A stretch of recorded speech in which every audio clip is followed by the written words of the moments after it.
आखिरी बार 10 साल पहले टीम इंडिया ने कोई आईसीसी की ट्रॉफी जीती थी। 10 साल से सूखा पड़ा हुआ है।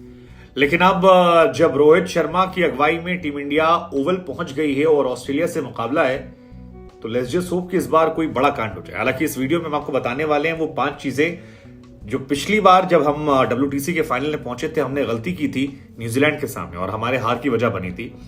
तो इस बार उम्मीद करते हैं कि ये 5 गलतियां जो विराट कोहली की अगुवाई में हुई थी वो रोहित शर्मा की अगुवाई में ना हो। हालांकि रोहित शर्मा को आप एक मुश्किल वाला या अनफॉर्चुनेट कैप्टन कह सकते हैं, क्योंकि एशिया कप में जब वो खेलने गए तो उनके पास बुमराह नहीं थे, शमी नहीं थे। जब वो T20 वर्ल्ड कप खेलने गए तब उनके पास बुमराह नहीं था, जडेजा उनका प्रीमियम ऑलराउंडर नहीं था। जब वो WTC फाइनल में जा रहे हैं तब उनके पास कई खिलाड़ी नहीं है, जिसमें बुमराह नहीं है, पंत नहीं है, अय्यर नहीं है। तो ऐसे में इनके लिए परेशानियां जो है बहुत बढ़ने वाली हैं। हालांकि टीम इंडिया जो है वो ओवल में इसका रिकॉर्ड बहुत अच्छा नहीं है। ओवल में हमारा रिकॉर्ड ठीक ठाक रहने वाला है, क्योंकि 14 टेस्ट मैच खेले, केवल 2 हमने जीते हैं और 5 टेस्ट मैच में हमारी हार हुई है। हालांकि रिकॉर्ड तो ऑस्ट्रेलिया का भी अच्छा नहीं है। ऑस्ट्रेलिया ने 38 खेले हैं, 7 जीते हैं और 17 मैच हारे। लेकिन ये हारे हैं न्यूजीलैंड, इंग्लैंड के खिलाफ, जहां पर जिमी एंडरसन, स्टुअर्ट ब्रॉड नजर आते हैं। क्या हमारे सिराज शमी वो लेवल अपना सकते हैं? वेल, कर सकते हैं, लेकिन वहां ठंड है, हमारे यहां गर्मी थी। यहां व्हाइट बॉल थी, वहां रेड बॉल है। तो क्या ये स्विच होगा? दिलचस्प है। तो सबसे पहले तो भारत को टीम सिलेक्शन पर ध्यान देना होगा। टीम सिलेक्शन बहुत इंपॉर्टेंट फैक्टर है कि कौन सा खिलाड़ी आपका फॉर्म में है, कंडीशन क्या है, किस कंडीशन के हिसाब से कौन सा खिलाड़ी बेहतर है। मसलन पिछली बार हमने गलती ये की थी कि हमने 2 दिन पहले ही टीम अनाउंस कर दी थी। अब उस टाइम थोड़ा हमारा कॉन्फिडेंस लेवल ज्यादा चल रहा था, तो हम लोग पहले से अनाउंसमेंट करते थे ये हमारी प्लेइंग 11 है, ये खेलेंगे। तो एक तो सामने वाली टीम को आपके खिलाड़ियों को लेकर तैयार करने में आसानी हो जाती है कि आपको कैसे हराना है, किन किन खिलाड़ियों पे काम करना है, क्योंकि प्लेइंग 11 तो उन्हें पता है। तो उस हिसाब से वो आजकल टेक्नोलॉजी का इस्तेमाल करके उन्हें कमजोरियों पर काम कर लेते हैं, जो काफी हेल्पफुल रहा न्यूजीलैंड के लिए पिछले साल। दूसरी बड़ी बात की कंडीशंस बहुत मैटर करती है। पिछली बार न्यूजीलैंड में बरसात हो गई थी। अब बरसात में आप थोड़ा बहुत चीजें बदलते हो, लेकिन टीम इंडिया कॉन्फिडेंस जो था वो अलग लेवल पे था। उन्होंने 3 फास्ट बॉलर 2 स्पिनर खिलाया, जबकि न्यूजीलैंड जो थी पिछली बार 5 तेज गेंदबाज को लेकर उतरी और उसका असर ये रहा कि टीम इंडिया मैच हार गई। टीम इंडिया पहली बार वर्ल्ड टेस्ट चैंपियनशिप को जीत सकती थी। वो प्रबल दावेदार थी, उनके पास बल्लेबाज अच्छे थे, गेंदबाज अच्छे थे, लेकिन टीम कॉम्बिनेशन अच्छा नहीं हुआ। तो मुझे लगता है ये एक बहुत बड़ा फैक्टर रहने वाला है कि आप किसके साथ उतरते हो। आप 3 फास्ट बॉलर 2 स्पिनर उतरते हो, 4 फास्ट बॉलर 1 स्पिनर उतरते हो, 5 फास्ट बॉलर उतरते हो कंडीशंस को देखते हुए, या अगर 4 फास्ट बॉलर या 3 फास्ट बॉलर लेते हो तो उसमें सिलेक्शन किसका करते हो? क्योंकि 2 तो पक्का है, शमी सिराज। तीसरे वाले को लेकर बड़ी माथापच्ची है, उनतकट, उमेश, शार्दुल ठाकुर। तो ये एक बहुत बड़ा फैक्टर रहने वाला है। अब जब आप लोग इतनी बात कर ही रहे हैं तो हम टीम की प्लेइंग 11 ही बना ही लेते हैं। मतलब आप लोग अपना कर्मकांड कीजिएगा, लेकिन हम भी प्लेइंग 11 देते हैं। देखिए, यशस्वी जायसवाल को टीम इंडिया ले गई है, लेकिन वो डेब्यू करेंगे ऐसा दूर दूर तक मुझे तो नहीं लगता है, क्योंकि KL राहुल भी फिट हो चुके हैं। तो इम्पॉसिबल ऑलमोस्ट। हालांकि फॉर्म उनकी अच्छी है। कई बार आप बड़ा एक्सपेरिमेंट कर लेते हो, चल गया तो चांद तक, नहीं तो शाम तक। चल गया तो कह देंगे जी हमारा एक्स फैक्टर था, गट फीलिंग थी। नहीं चला तो आप कह सकते हैं कि जी ये नया लड़का था, प्रेशर मैच था, नहीं चल पाया। तो अपनी अपनी कहानी है। लेकिन ऋतुराज गायकवाड़ क्योंकि वापस चले गए, तो यशस्वी वहां गए। ऋतुराज गायकवाड़ की शादी होने वाली है। उनकी वाइफ जो है वो भी शायद क्रिकेटर हैं, ऐसी जानकारी मिली है। कभी उन पर और वीडियो बनाएंगे। लेकिन फिलहाल टीम इंडिया की प्लेइंग 11 जो है, ऐसा लगता है कि रोहित शर्मा, शुभमन गिल पर ही जाएंगे। रोहित को भूलना पड़ेगा कि वो IPL में बल्लेबाज के तौर पर कितना खराब बल्लेबाजी करके आए हैं, क्योंकि टेस्ट मैच का फॉर्मेट अलग है।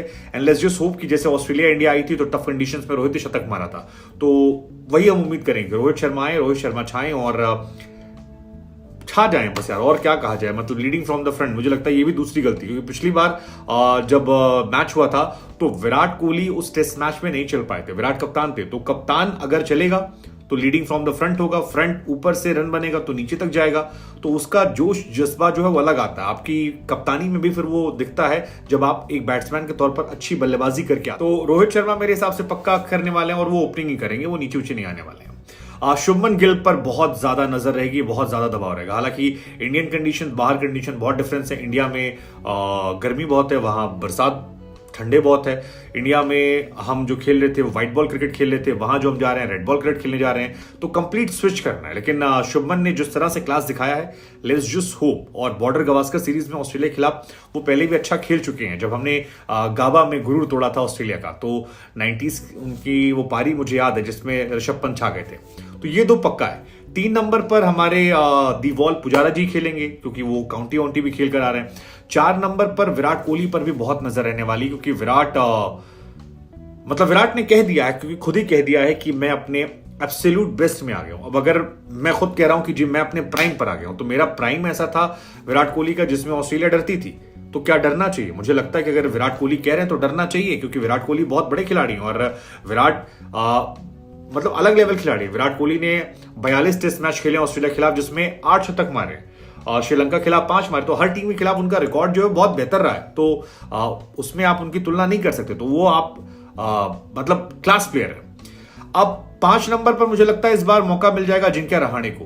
मतलब यहां उन्होंने क्लास दिखाई, इस क्लास का फायदा उनको वहां मिलेगा और उनका कमबैक होगा। लेकिन क्या जर्नी है, साल भर गायब रहे, सीधे आ जाएंगे आप WTC के फाइनल में। मतलब सूर्य कुमार यादव और श्रेयस अय्यर के लिए वो है नहीं कि दिल से बुरा लग रहा है ब्रो। एक्चुअली बुरा लगना चाहिए, क्योंकि श्रेयस अय्यर को मौका मिला था जब ये बाहर हुए थे, और अगर कहीं रहाणे ने इस मैच में रन बना दिए तो फिर श्रेयस अय्यर की कहानी मुश्किल हो जाएगी, क्योंकि उसके बाद जगह टीम में नहीं बनती है। रोहित अभी साल 2 साल खेलेंगे, शुभमन खेलेंगे, पुजारा खेलेंगे, विराट खेलेंगे।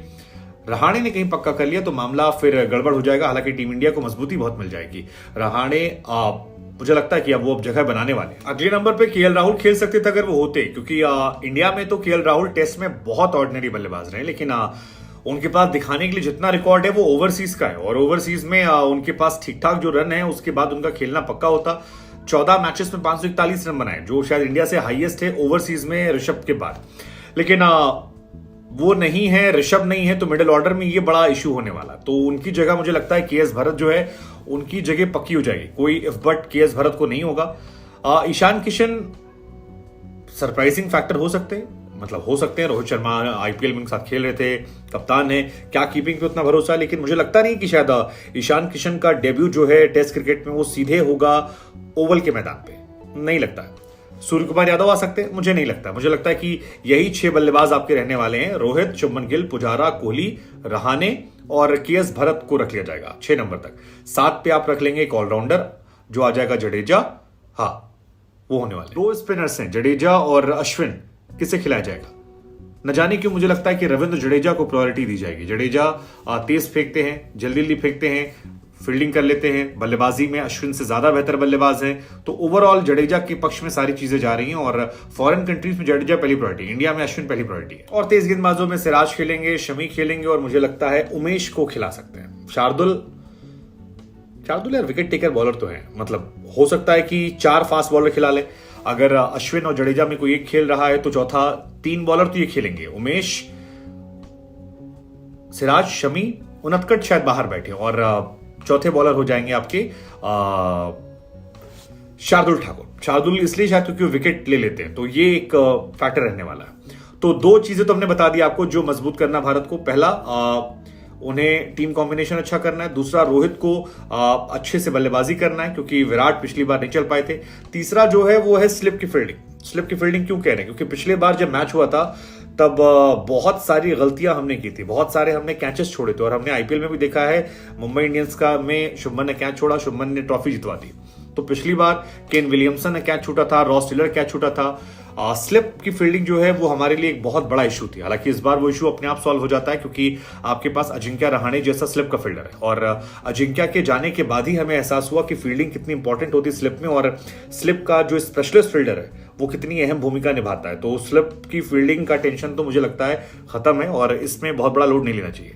देखिए, मैं कह रहा हूं रहाणे इस बार थोड़ा लंबा रहने के लिए आए हैं। इस बार बाहर कोई और होंगे, लेकिन टीम इंडिया में रहाणे संकट मोचक बनकर आने वाले हैं। और आखिरी में 2 जो चीजें ध्यान देनी होगी वो होगा, एक तो कि जो पुछल्ले बल्लेबाज होते हैं निचले क्रम के, पिछली बार न्यूजीलैंड में बहुत परेशान किया था। मतलब वो आते थे, नीचे टिक कर खेलते थे और उनकी अर्धशतकीय पारी चलने लगती थी।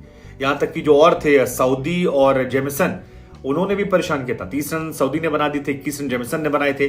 तो ऐसी पिच पर जहां पर लो स्कोरिंग मैच होता है, वहां पर अगर निचले क्रम के बल्लेबाज इतने रन बनाएंगे तो बड़ी टेंशन वाली बात होती है। आपके पास बुमराह नहीं है, लेकिन लेट्स जस्ट होप कि सिराज और शमी जो कि आईपीएल में बहुत ही अलग लेवल की फॉर्म में थे। हालांकि रोहित की किस्मत मुझे अच्छी लग रही है अब कि शमी और सिराज दोनों इस टाइम अच्छे फॉर्म में, क्योंकि बुमराह का ना होना उनके लिए टेंशन वाली बात है। लेकिन इनका होना मुझे लगता है एक फायदेमंद सौदा होगा, और ये दोनों गेंदबाज मैच पलटने का दम रखते हैं। उमेश यादव भी अपने दिन पे दम रखते हैं कि मैच पूरी तरह पलट देंगे। और आखिरी जो फैक्टर है जो बहुत इंपॉर्टेंट है, इंडिया के पास नाम बहुत बड़े बड़े हैं लेकिन कई बार दर्शन छोटे होते हैं। मसलन सारे बड़े बल्लेबाज पिछली बार जब खेलने आए थे तो एक भी बल्लेबाज ने 50 रन नहीं बनाए थे। अब इतनी बड़ी टीम अगर 50 रन ना बना पाए कोई खिलाड़ी, तो ये काफी टेंशन वाली बात है। लेकिन इस बार लग रहा है कि ऐसा नहीं होगा।